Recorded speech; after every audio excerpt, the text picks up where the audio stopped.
నమస్తే, welcome to I dream social spotlight with Kavitha. క్యారవాన్లలో కూడా సీక్రెట్ కెమెరాలు ఉన్నాయి అని సినీ నటి, సీనియర్ నటీమణి రాధిక చేసినటువంటి వ్యాఖ్యలు సరికొత్తగా సినీ ఇండస్ట్రీలో ఇప్పుడు రచ్చను రాజేస్తున్నాయి. అసలు ప్రొటెక్షన్ అనేది నటీమణులకి సినీ ఇండస్ట్రీలో లేదా? ఈ సరికొత్త చర్చని, రచ్చని ఎలా చూడాలి? మనతో పాటుగా ఉన్నారు సీనియర్ జర్నలిస్ట్ జిఆర్ మహర్షి గారు. సార్ నమస్తే.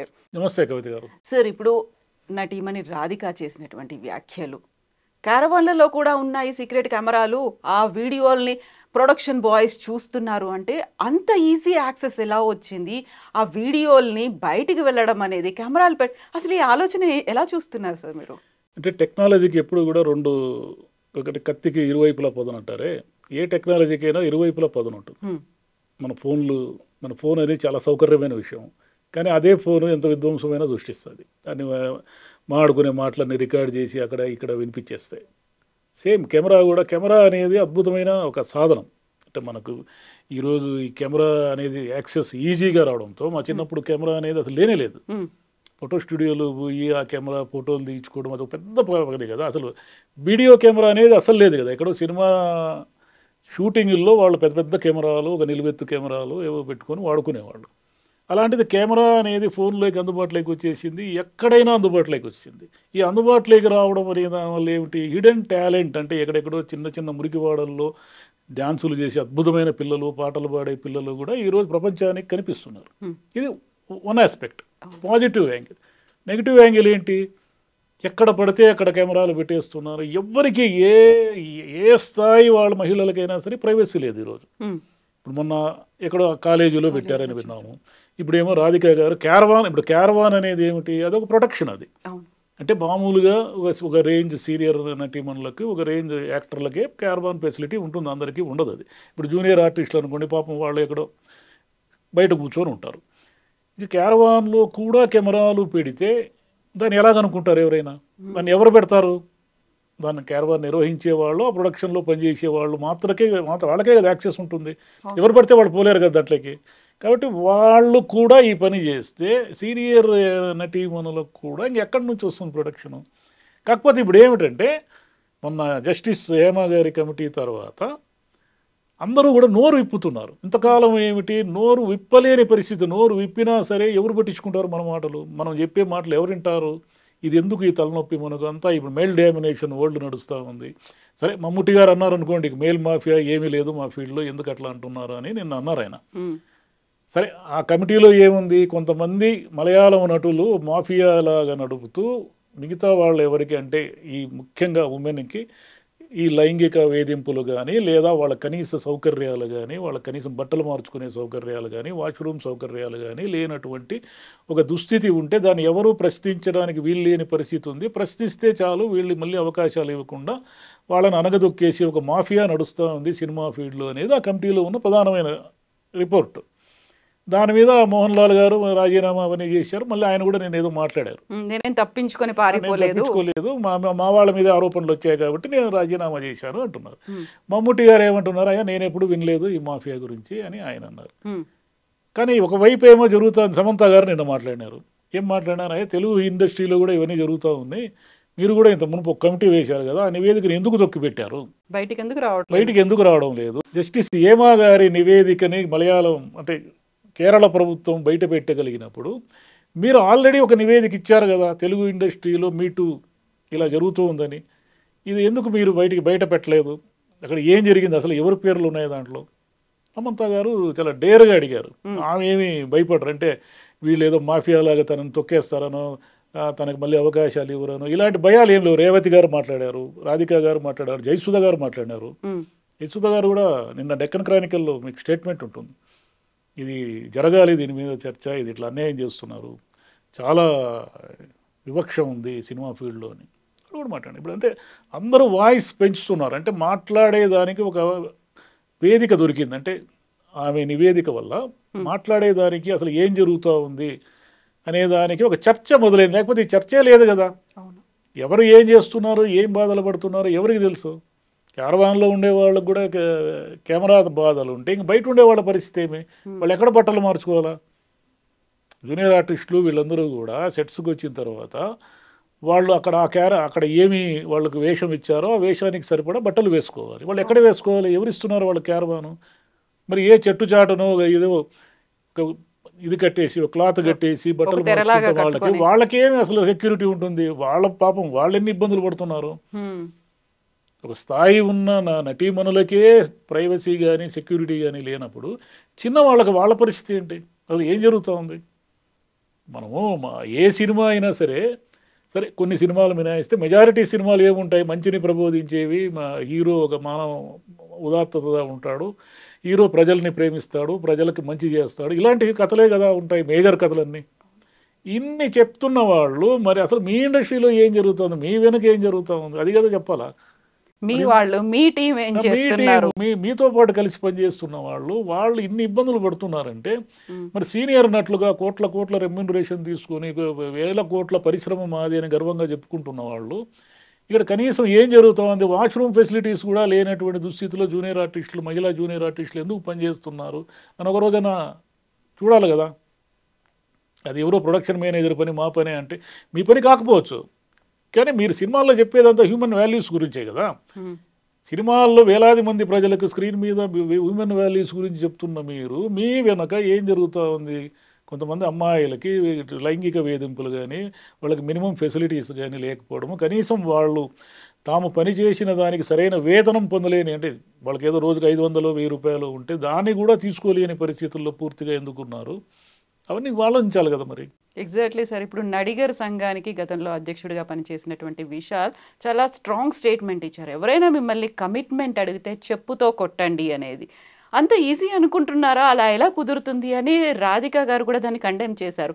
యాక్చువల్గా కమిట్మెంట్ అడిగితే చెప్పుతో కొట్టండి అంత సింపుల్ అయిపోతుందా సార్? అక్కడ ఏది అంత సింపుల్ కాదు. పోరాటం అనేది అంటే వ్యతిరేకించడము, పోరాడడం అనేది సింపుల్ కాదు. ఎందుకు సింపుల్ కాదు? మీకు చిన్న ఎగ్జాంపుల్ చెప్తా. జర్నలిస్టులకు ఎన్ని పని గంటలు? 6.5 పని గంటలు. చాలా కాలం ఈ వేజ్ బోర్డులు అవన్నీ వచ్చి 88లో నేను ఉద్యోగంలో చేరాను. 6.5 గంటలు పని గంటలు. ఇప్పుడు జర్నలిస్టులు ఎన్ని గంటలు పనిచేస్తున్నారు? 9 గంటలు, 10 గంటలు, 12 గంటలు పనిచేస్తున్నారు. మరి మనమంతా హక్కుల గురించి చర్చించేవాళ్ళము, హక్కుల గురించి మాట్లాడేవాళ్ళము. ఒక ఇంటలెక్చువల్ సర్కిలే తాము ఎన్ని గంటలు పనిచేస్తున్నారో చెప్పుకోలేని దుస్థితిలో ఉన్నప్పుడు ఒక సామాన్యంగా ఏదో హీరోయిన్ కావాలనో, ఇంకొక నటి కావాలనో, ఏదో ఒక జీవితం బాగుంటుందనో వచ్చిన ఒక అమ్మాయి ఒకడెవడో అడిగాడని వాడిని చెప్పు తీసుకొని కొట్టి తాను ఇంతకాలం కన్న కలలు, తాను ఇంతకాలం కోరుకున్న జీవితాన్ని ఒక్క క్షణంలో నాశనం చేసేసుకుని వెళ్ళిపోగలదా? అంటే ఆమెకి భయం ఉంటుంది కదా, వాడు ఏం పగపడతాడో, వాడు ఏం చేస్తాడో ఏంటి. ఇంటలెక్చువల్స్కే తమ హక్కుల గురించి తెలిసి పోరాడే శక్తి లేనప్పుడు సామాన్యమైన ఒక అమ్మాయికి ఎలా ఉంటుంది? ఎక్కడి నుంచి వస్తుంది? చెప్పడం ఏది? ఆయన చెప్తాడు విషయాలు. మరి అమ్మాయి చెప్పుతో కొడితే అతను ప్రొటెక్ట్ చేస్తాడా వచ్చి?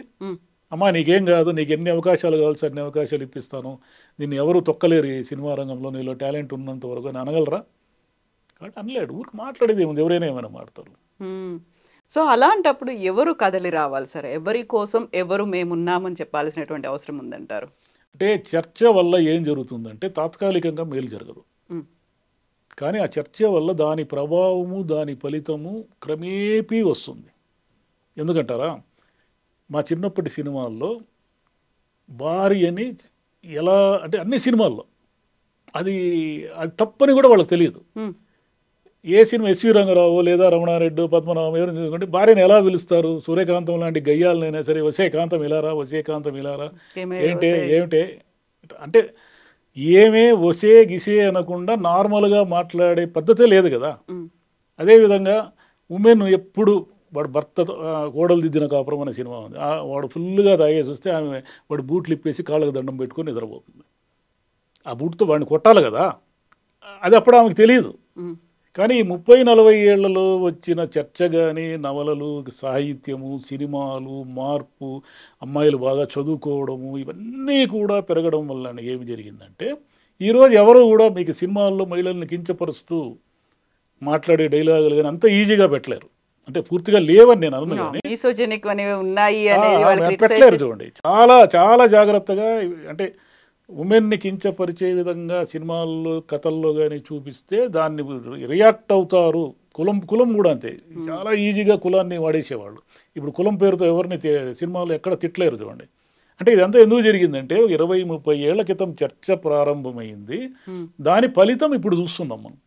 ఇప్పుడు ఇక్కడ చర్చ ప్రారంభమైంది కాబట్టి ఈ కమిట్మెంట్ వీటికి సంబంధించి దీని ఫలితం ఇంకొక 5 ఏళ్లకు 10 ఏళ్లకు అంటే ఓహో మనం ఇలా మాట్లాడితే ఇది చాలా సీరియస్ ఇష్యూ అయ్యి మనల్ని వీళ్ళు చెప్పు తీసుకొని కొట్టే ప్రమాదం ఉంది అనే భయం అందరిలో కనుక వస్తే అది రావడానికి ఒక టైం పడుతుంది. అది ఒక రోజుతో రాదు కదా. బట్ అలా సఫర్ అయినటువంటి 1-2 జనరేషన్స్ వెళ్ళిపోయి ఉంటాయి.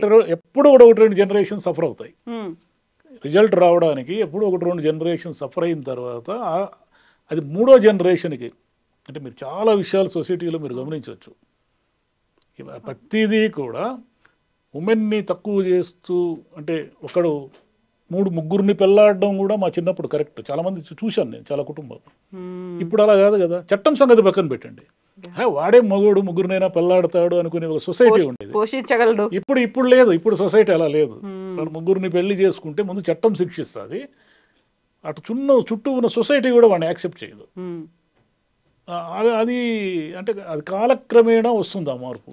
సినిమా రంగం అయినా సరే ఇంకొక 5 ఏళ్ళకి 10 ఏళ్ళకి అప్పుడు సినిమా రంగం ఈ ఓటీటీలు ఇవన్నీ వచ్చి తినేయకుండా ఉంటే సినిమాని ఒక 5-10 ఏళ్ల తర్వాత వాళ్ళైనా అంటే ఓటీటీలైనా మళ్ళీ ఎవరొకరు యాక్ట్ చేస్తేనే కదా ఓటీటీలైనా వస్తాయి. కాబట్టి ఈ జస్టిస్ గారి నివేదిక మలయాళ ఇండస్ట్రీని కుదిపేస్తుంది అంటున్నారే, అది మలయాళ ఇండస్ట్రీకే పరిమితం కాదు. అది మెల్లిగా తెలుగు, కన్నడ, తమిళ్, హిందీ అన్నిటికీ కూడా వస్తుంది. కాలం ఎప్పుడు ఒకే విధంగా ఉండదు, అది మారుతూ ఉంటుంది.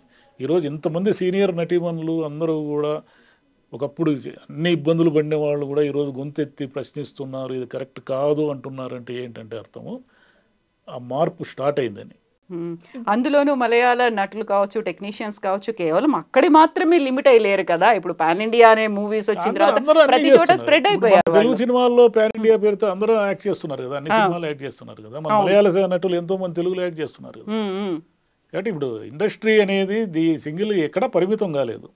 కాకపోతే ఈ చర్చ వల్ల కనీసం వీళ్ళకి కొంచెమన్నా తెలివి వచ్చి షూటింగ్ల్లో మినిమం ఫెసిలిటీస్ అయినా ఉమెన్కి కల్పించే దిశగా, లేదా ఎవడైనా ఏదైనా నోరు జారితే మనకు దెబ్బలు పడతాయి అనే స్థితిలో వాడి మైండ్ తయారైనా కూడా ఇదంతా జస్టిస్ గారి ఏమా గారి మహిమ. కాకుంటే సార్ ఇప్పుడు రావాల్సినటువంటి మార్పుల గురించి ప్రభుత్వాలు కూడా స్వచ్ఛందంగా ముందుకు రావాల్సినటువంటి అవసరం అయితే ఉంది. ప్రతి చోట ప్రభుత్వాలు సినిమా రంగంతో ముడిపడి ఉన్నాయి. ముఖ్యంగా మన ఆంధ్రప్రదేశ్, తెలంగాణ లేదా తమిళనాడు పూర్తిగా ప్రభుత్వము సినిమా రంగము పెద్దగా ముడిపడి లేనటువంటి రంగం మలయాళం రంగం. అక్కడే ఈ మార్పు స్పీడ్గా వచ్చింది.